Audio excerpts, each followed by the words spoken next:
Hello and welcome back to the Ideal Nutrition Podcast. I'm Torwen Eerkens and I'm joined today with my co-host Aidan Muir. Today we are touching on what we hope is a super applicable topic, nutrition for maximising gym progress on a budget. We're going to be running through some background, cost-effective sources for macros, supplements and how else to save money on your gym journey. Starting with a brief overview of nutrition for muscle gain, which I think is important for this because that'll add context for why we're talking about all the things we are talking about. The first thing we're going to talk about is sufficient calories. So having enough calories, whether that is maintenance or whether it's a surplus. Also a note on that I think a cost-effective bulk would favour a small surplus, which is what I recommend anyway. I was at an event on the weekend with friends, and I don't talk about nutrition with friends, but somebody was telling me, they're a very skinny guy, and they were telling me how they aren't going to bulk because they don't have the money. And like, when you really think about it, the difference between maintenance and quote unquote like a lean bulk, it's like 5% of calories. Like it's nothing. It doesn't actually matter that much. But anyway, so sufficient amount of calories, just because being in a deficit would not favour muscle growth. A sufficient amount of protein. So I would consider that often 1.6 grams per kilo of protein or higher if we're looking at building muscle would be for optimizing it. An appropriate amount of carbs and fats would be a good idea as well, which we could go into more detail if we want to. Supplements aren't a high priority, but there's some that can help, so we'll talk about them as well. And then micronutrients still matter because they can help with performance, recovery, so on and so forth. Let's talk about some cost-effective sources for each macro. So I think it makes sense to start with protein. Like you said, it's important to get 1.6 grams per kilo of body weight or higher, which can be a significant amount, especially if you're already at a higher body weight. So in terms of cost-effective sources in the shops, we'll talk about whole foods first, and then we can chat about supplements after. So chicken breast is typically pretty affordable, between $1.50 to $2 for that 30 grams of protein. Bassa white fish fillets are actually pretty cheap as well, also between $1 and $2 for 30 grams of protein. Things like canned tuna, low-fat cottage cheese, and lean beef mince can be pretty good options as well. I would also consider doing what I'd call a minimum effective dosage for protein as well, because it is the most expensive macronutrient. So I would probably lean towards around that 1.6 grams per kilo mark. Going higher might lead to a tiny bit more muscle growth, but it is very much diminishing returns. And you can get almost exactly the same progress just by doing that. And once we talk about the other macros, you will see the price difference, so you can see why I'm kind of referring to that. So other ones in that list that I also think is interesting. So dried lentils per 30 grams of protein comes out as like 60 to 80 cents per 30 grams of protein. Oh. Super cheap. But that then brings up the like plant versus animal protein kind of debate. When we're looking at plant-based proteins, we have a few things we're looking at. So we've got the amino acid profile, we have the digestibility and bioavailability of it. A lot of those things seem to fall apart in terms of mattering once you get up to that 1.6 grams per kilo of protein, particularly if you have a mix of both animal and plant-based protein sources. Few explanations to that. One is if you have that much protein in general, you typically end up with an abundance of all amino acids. So even if you didn't have the quote unquote perfect amino acid profile in one individual food that you're consuming, some of those gaps will get covered by other foods that you're consuming and you end up with an abundance of all of them, right? The second one is the bioavailability. Once you get up really high, even if there's slightly lower absorption, you're still getting more than enough. Other quick notes in terms of like other ones we can look at.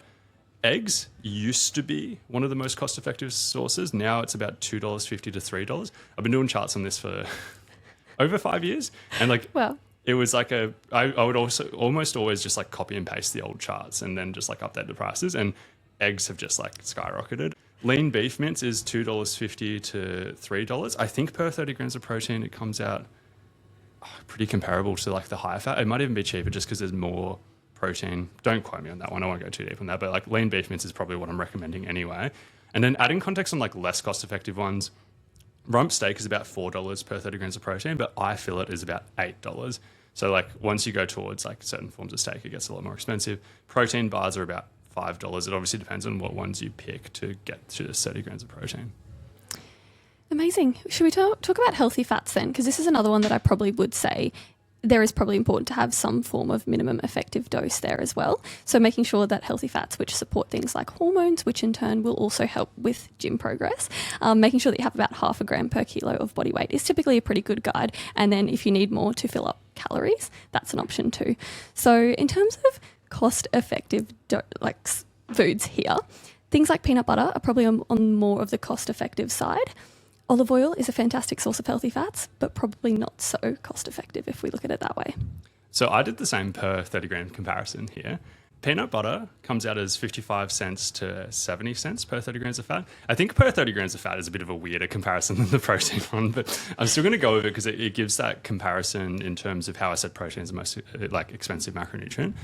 Olive oil often comes out as 50 cents if you just chose regular olive oil. The moment you go to extra virgin olive oil, which is what I would recommend, it comes out as 90 cents. This is also food for thought, being like, if you look at extra virgin olive oil in the supermarket, it does look expensive up front, but once you do the per 30 grams of fat comparison, it actually comes out relatively cheap. And once again, you're probably not having 30 grams of fat in a single sitting from extra virgin olive oil. Mixed nuts comes out as $1 to $1.50. And if you were trying to be super cheap, not my preference, not what I recommend, and I also don't want to get into like the seed oils debate, but canola oil and vegetable oil come out as 10 to 15 cents per 30 grams of fat. Not my recommendation, but I think that's interesting to know just how cheap that is and also why a lot of people go towards that angle as well. Also, non-cost-effective option as an example, avocado is $4 to $5.50 for the same 30 grams of fat. Cool. With carbs then, this is probably what we would say would make up the majority of rest of your calories. So I don't think there's such thing as a minimum effective dose. It makes sense to have enough carbs. That can look at around 3 to 6 grams per kilo of body weight across a day, but depending on your calorie requirements, that's going to change. So this one is probably the most cost-effective macro if we look at it, because you can buy in bulk. So things like rice, oats, pasta, potatoes, bread, especially if you're buying home brand and that sort of thing, is actually relatively cheap. Yeah, so rice and pasta both come in at around the 20 to 30 cents per 30 grams of carbs. So like, once again, you can see why that like minimum effective dosage for protein and then putting the rest towards carbs is super cheap. Oats at 30 to 45 cents, bread at 60 to 80 cents. Obviously, I'm just using averages here. Some would be more expensive, some would be cheaper. Bananas at 90 to $1.20, and potatoes like $1 to $1.30. And then using a more expensive example, but is much more convenient for some people, microwave rice is $1.40 to $1.80. So you can see it's gone from like 20 to 25 all the way up to $1.40 to $1.80 just for like that convenience as well. So if you prep your rice, you can save yourself $1. There you go. Yeah. Per 30 grams of carbs. Depends if you're aiming for that 3 grams per kilo, it gets way higher too. Do we want to talk cost-effective supplements that are actually worth taking? Yeah, let's do it. Let's start with creatine. I think that's an important one. So creatine is very well supported in research. It is a cheap supplement to take and it helps in terms of training adaptations. It saturates in the muscles, which helps create extra muscle energy essentially, which often means you can give more in training, which will lead to better return there. 3 to 5 grams a day is normally what we would typically recommend. If you're taking that dose, it takes about 30 days to saturate those muscle stores. On the other hand, if you're wanting to do that quicker, taking 4 5-gram doses across a 7-day period will do that much more quickly. And if we're going down the minimum effective dose route, once you hit that kind of saturation point, for somebody who's around 80 kilos, it takes about 3 grams per day to maintain optimal stores in the muscles. So cognitive stuff, as we've spoken about, is probably a lot higher, but just for maintaining the maximal stores in the muscle, about 3 grams. Therefore, if you were smaller than that, you would just scale it down a little bit. If you were larger than that, you would scale it up a little bit. It's one of those things that if you think about it, if someone who's 80 kilos is taking 5 grams per day, they're actually taking 40% more than they need. Therefore, they'd get through the bag 40% quicker. So you can make it even cheaper just by doing that. Buying in bulk is also going to be way cheaper as well. I personally really recommend, as somebody who's like not sponsored by anything, it's very easy for me to say, I personally recommend buying from places like Bulk Nutrients if you're in Australia, just because in-store locations cannot compete.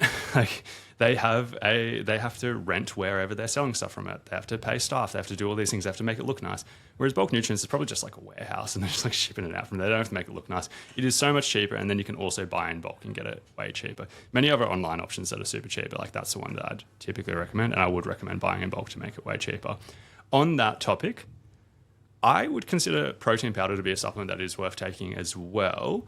Specifically whey protein concentrate, assuming you have no issues with whey. That comes out as about $1.60 per 30 grams of protein if you buy it in bulk from somewhere like Bulk Nutrients, which is where I did the cost comparison. And it's more expensive if you buy it in smaller amounts in store. I often see other nutrition professionals hating on protein powder as an expensive waste of money. If we just go with that angle of $1.60 per 30 grams of protein, chicken breast, you said earlier, comes out around that price, and that's one of the cheapest options. Protein powder, then comes as one of the cheapest options for protein if you do it in this way. Absolutely. And for anyone who's listening, in terms of that whey isolate versus concentrate, what is actually worth taking, the difference is often very small. If you have issues with lactose, it makes sense to go with isolate because there is less carbs or that lactose in that product. Otherwise, there is not a huge difference, and you'll find that concentrate is much cheaper than buying whey isolate. Yeah, I would also say that matters even more if you're really sensitive to lactose and or you're double scooping. I think from memory, it's probably about 2 to 3 grams of lactose in a scoop of whey concentrate. So some people will be fine with that, some won't. The more you take of it or the more sensitive you are, the more relevant that becomes. I would say if you're living really cheap, it's possible that a multivitamin and or a fibre supplement could cover some gaps that would arise in your diet. Obviously, it feels weird to spend money on a supplement if you're in that case, but some people are taking this like bulking on a budget to an extreme, and they're like not really buying vegetables to the degree that I would like them to do. And sometimes like the multivitamin or fibre could also just help with that too. Any others that you feel are worth it, or should we move to things that are maybe not worth your money? Last one on my list is fish oil supplementation. So when we're talking about healthy fats, I use avocado as an example, and I didn't do the numbers on salmon, but salmon would be a very expensive source. And omega-3s has a lot of benefits for a lot of people, and the benefits typically are going to be more if you're coming from a very low baseline intake. If you're living on a budget, you're probably not getting a lot of omega-3s through food. So you're actually probably more likely to benefit from fish oil supplementation than the average person. So I would possibly recommend that because it will come out noticeably cheaper to get the same amount of omega-3s than it would if you were to get it through something like salmon. That makes a lot of sense too. In terms of things that may not be worth your money then, I'm just going to roll off the protein powders just to make sure we cut that off the list. But things like collagen protein waters, which are 100% collagen peptides, that is not going to give you the same return in the sense of muscle gain as a whey isolate or whey concentrate will. So save your money, don't buy those. There are whey protein waters out there as well. Just double check what the protein is. I'd also say any protein water is almost always going to be more expensive if you're buying it in a bottle or anything. Obviously powder's a bit better, but yeah. Other ones on my list, amino acids, I think not going to be worth it. We have a lot of research showing that once you have a sufficient amount of total protein intake, it's not going to further help muscle growth. And if somebody was to try and disagree with that claim, I'd say, well, the research shows this, but like beyond that, logic would also show this, because if you have a really high protein intake, you end up with an abundance of all amino acids anyway. If I'm going to use an example, if somebody was pitching branched chain amino acids, a standard serve of branched chain amino acids has around the same amount of those amino acids as one scoop of whey protein does. But then the scoop of whey protein is also 23, 24, 25 grams of total protein, and that's total amino acids. So it's got those BCAAs and other amino acids. You can see why that's going to lead to better results most likely. Have you got much on your list? Things like fat burners, Yep. Again, potentially not having the research behind it to really support the claims that they make. I think save your money there as well. Yeah. And the last one, and this, I don't know how people would view this one, but like testosterone boosters, sometimes they can have benefit, particularly if they're addressing low magnesium and low zinc intake, but you can address those in other ways, probably cheaper ways as well. And it's just unlikely to be moving the needle if you have a sufficient intake of those things. Like the other things often in testosterone boosters typically aren't translating to noticeable muscle growth. Another one that I just thought of as well is potentially pre-workout supplements. If you're really trying to save money, you can probably save money there and go for something like coffee, especially if you're just taking it for the caffeine component mostly. Yeah, absolutely. I had that on my list as an optional thing where I was like, I don't want to take pre-workout away from people, no matter how cheap they're living. Agreed. Okay, so other just general tips. So one that we've kind of covered with supplements, but also just in general, buying in bulk. So some of the things that kind of like slipped through the cracks a little bit on some of my cost comparisons and stuff like that is obviously it depends on the amount you're buying it in. If you happen to buy chicken breast in bulk, you might be able to get it slightly cheaper, for example, and many other things would do that. Like if you bought a massive bag of oats versus a small bag of oats, it's going to extend. Something we both have on our list, I assume, is like frozen vegetables and frozen berries. I don't know if I've ever spoken about this much on the podcast, but I was pretty obsessed with saving when I first went to uni. Explanations, I came from a relatively low income family, and I kind of viewed having some form of buffer of savings as literally just independence, the ability to be free, and it's something I valued incredibly highly. People make fun of me for this, but like when I was in uni, like I used to just like get frozen veg, chicken, and rice, and just have those and not add anything to it, because I was like, I don't want to spend money on seasonings. And like, I literally lived that way for like a few years. Probably wouldn't do it again, but one of the reasons why I was using frozen veg is like, if you literally just like did a shop and bought the exact same amount of vegetables and you got frozen veg instead of fresh veg, it's a huge difference in price. And like, it literally added up over the course of doing a few years like that, a big difference. Not to mention that people often think that they're not as nutritionally good when in fact they are, because they're frozen at peak ripeness, they're stored in the freezer, so they're staying at ripeness rather than going bad and then wasting money that way as well. So it actually is a very easy addition, especially if you're a bit more conscious of your budget. In that same line then, I think meal prepping makes a lot of sense, especially if you're trying to save some money. So cooking your protein in bulk, basing your meals around those cheaper carbs, rice, pasta, potatoes, like we said, repeating your meals during the week, it also makes it a lot less likely that you're going to eat out and then end up spending your money that way. And then Aldi versus Woolies and Coles. This is a bit of a debate, hey? Yeah, so funnily enough, going from my family thing, so my parents did shop at Aldi, and it was the one thing I was like, no, I'm not going to do that. And then possibly after a few years, I tried Aldi, and I was like, this is so much cheaper. Why did I not do this? It's a lot cheaper, especially for staples. I think if you're in a phase where, like we say, you're on a budget, maybe this is just a phase of your life like Aidan had with his rice and frozen veg, Aldi makes a lot of sense. You can get so many staples there, so definitely worth having a look at that. Cool. Well, we will wrap up there. Hopefully you would have gotten at least one useful thing out of this if you're interested in this topic, but either way, we're going to wrap up. So this is episode 245, and hopefully you've enjoyed listening. And if you have found any value, we would massively appreciate a rating and review if you have not already given one. So thank you.